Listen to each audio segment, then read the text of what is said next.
thing I heard the composers say was something about the ear. They were really grateful for how their ear was developed. And you know, as soon as I say this, I know there's a bit of a cloud that could descend upon the room, because you might be afraid that I'm going to say, you know, teach them to play everything by ear. And I'm certainly not going to say that. If you know me, you know I'm very much about reading music. But there's nothing wrong with playing by ear, and some things by ear. I'm not saying everything. But I thought of 3 reasons why it might be helpful to play by ear, and I wondered if maybe there are more. Can any of you think of a reason why it might be helpful to teach a student to play by ear? It's the cloud, right? Maybe to internalize the sound. Okay, internalize the sound a little bit more instead of always looking at the music. Yeah, very good. Angie? It's fun. It is. They love it because they're not tied to something. It's almost as if they think they're creating something on their own, even though they're just doing something somebody else did. Was there another one? Yes? It helps them to listen better. Absolutely. They listen better after they have started to play by ear. These are all things I didn't have, so this is good. Any others? It helps them explore intervals.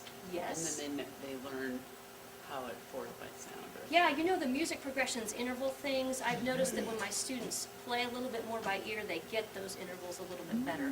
Instead of just, you know, listening to one interval at a time, they're actually having to pick out a whole bunch of intervals. That's all you're doing when you're playing by ear, is you're figuring out what the interval is. Well, 3 reasons that I came up with were they help with melodic dictation. We just got done with music progressions here in Wichita, so this is fresh on our minds. How many of you, your students, get 100% on their melodic dictation? Yeah, I know. Okay, so anyway, it helps with melodic dictation because once again, all melodic dictation is basically them figuring out what the interval is. So that helps with that. A couple you might not necessarily think about is memory glitches. If you play by ear, she's nodding, she's probably had this happen. If you play by ear, then you tend to know how to get out of those little things that you get into. Everybody gets into them sometime. Everybody's going to have memory glitches at some point. And the playing by ear actually helps you noodle yourself around and get out of them sometimes if you can't remember. And then the third thing that I thought of was sight reading. Now, normally you don't think of sight reading as having anything to do with the ear. You think of it all as sight. But if you know, through years of piano lessons, you start to predict harmonies, right? You can predict melodies for a lot of music. But if you can predict them in your mind and you can't play them with your hands, then that's a problem. So the hearing it in your mind and playing it in your hand is the part of sight reading that actually is helped by developing your ear. So develop your ear. It will help sight reading because you're able to play what you're actually hearing in your mind is what's coming next. So here are some just practical ideas about playing by ear, how to help your students play by ear. The first one is to pick out tunes by ear. Just simple pop tunes, folk tunes. You know, kids have all kinds of things on their iPods and MP3 players right now. Just ask them, what's your favorite song, and then say, can you pick out the melody to the favorite song?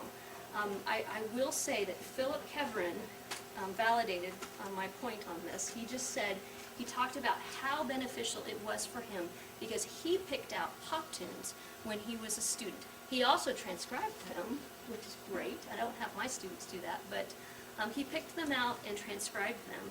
And if you know about his orchestrations and his writing, you know he's just a fabulous composer and a wonderful orchestrator. So that's one thing that you can do. Something I just recently used in my studio was I had almost all of my students pick out the song Happy Birthday. And Tony showed us last night how important it is that you know how to play Happy Birthday, because somebody's going to ask you to play Happy Birthday for Aunt Susie's birthday, right? So just teach them how to play Happy Birthday. And then, of course, along with that is teach them to harmonize it by ear. In, what is it, Nancy, level 5 of music progressions they have to do this? 5 or 6? Something. 5? 6. Okay. Well, if they suddenly have to do that and they've never done it before, it is a little bit of a problem. So why not teach them from the very beginning to harmonize it by ear? And, of course, that little list I'm going to give you with all those tunes on it with the 1 and 5, 7 chord, that's a great place to start because 1 and 5, 7 are easy to harmonize. Along with harmonizing by ears, I would just say that after you teach them the 1, 4, and the 5, 7 chord, why not teach them secondary chords and tell them You know, once again, if you teach Twinkle Twinkle Little Star to a teenager, they're very offended because it's really easy and it sounds boring. Right? But if you teach them to use secondary chords,